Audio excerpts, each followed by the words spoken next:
Hey Lake Point, Pastor Michael here to get you caught up on the second week of our new series, Habits. As humans, we are creatures of habit, which means much of what we normally do isn't a result of conscious choice, but a result of daily habits.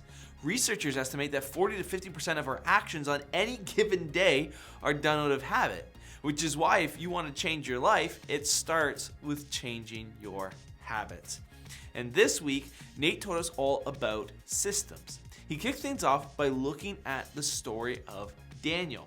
In chapter 1 of the book of Daniel, we read of how the king, Nebuchadnezzar, besieged Jerusalem and captured some of Israel's noblemen and exiled them to Babylon. Daniel was among that group and was probably only about 15 years old. And so from a young age, Daniel was uprooted from his home, taken from a family, and placed in a foreign culture. A culture that in no way shared or supported his beliefs in Yahweh as the one true God. In fact, in many ways, Babylon was the exact opposite of the society in which he had come from. And so from the moment that Daniel arrived in Babylon, his faith was under attack. Yet, Daniel never wavered. He never despaired. He never gave up. He never compromised his convictions. He maintained his devotion to God, while at the same time growing in influence with those around him. So much so that over the years, Daniel eventually rose to the top-ranking position in the country. And this is what we read in Daniel chapter 6, that Daniel proved himself more capable than all the other administrators and high officers. Because of Daniel's great ability, the king made plans to place him over the entire empire. Now, Daniel's popularity with the king didn't sit well with his peers. They were kind of jealous that he was going to get promoted instead of them, and so they decided to try and take him down.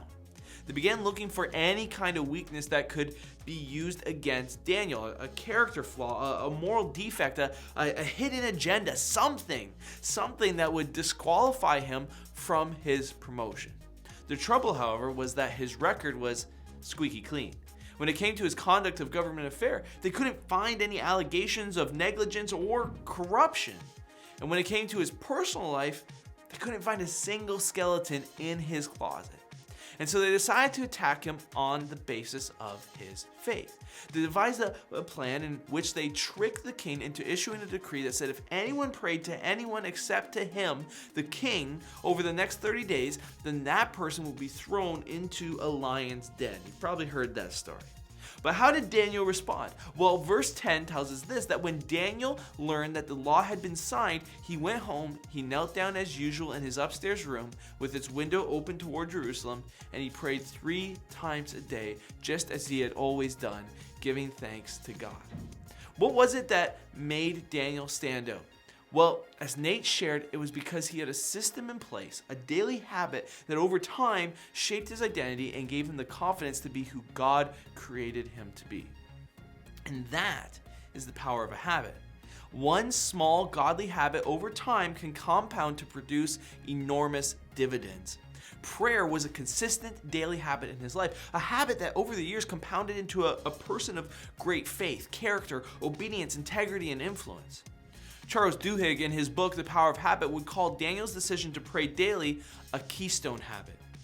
What is a keystone habit? Well, keystone habits are habits that have the potential to impact a whole series of other habits. Mark Batterson refers to it as a domino habit because it starts a chain reaction, changing the other habits in your life.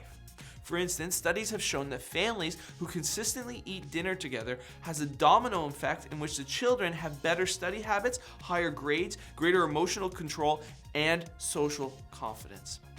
Keystone habits are habits that propel you forward in other areas of your life. It's usually something small that over time has a profound ripple effect on the rest of your life.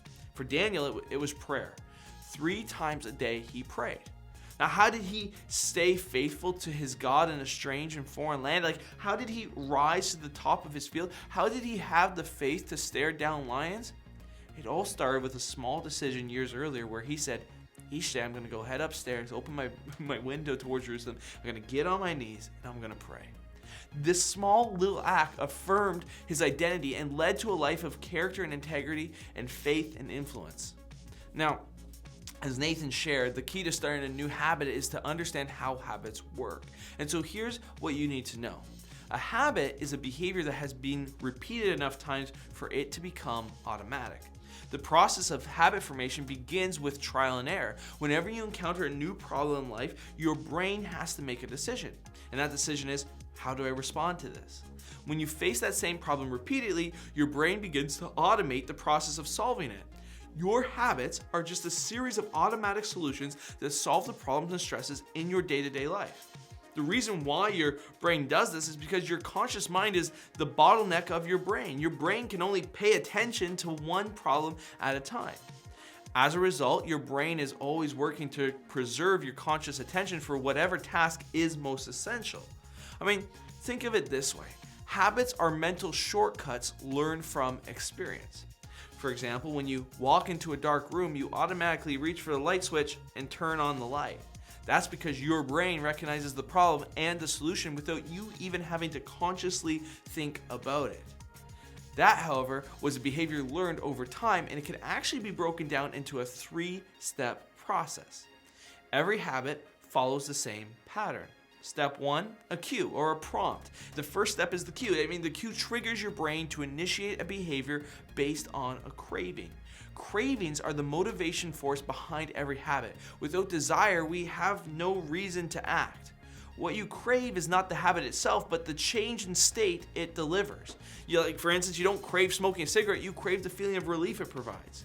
You're not motivated to brush your teeth, but rather the feeling of a clean mouth. You don't want to turn on the TV, you want to be entertained. Every craving is linked to a desire to change your internal state. The second step is the response, or the pattern, and it's sometimes referred to as the routine. And what this is the actual habit you perform, aka actually flipping on the light switch.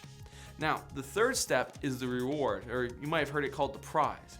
The response, the response delivers a reward. It's the prize for doing the behavior. The cue is noticing and wanting the reward. The response is about obtaining that reward.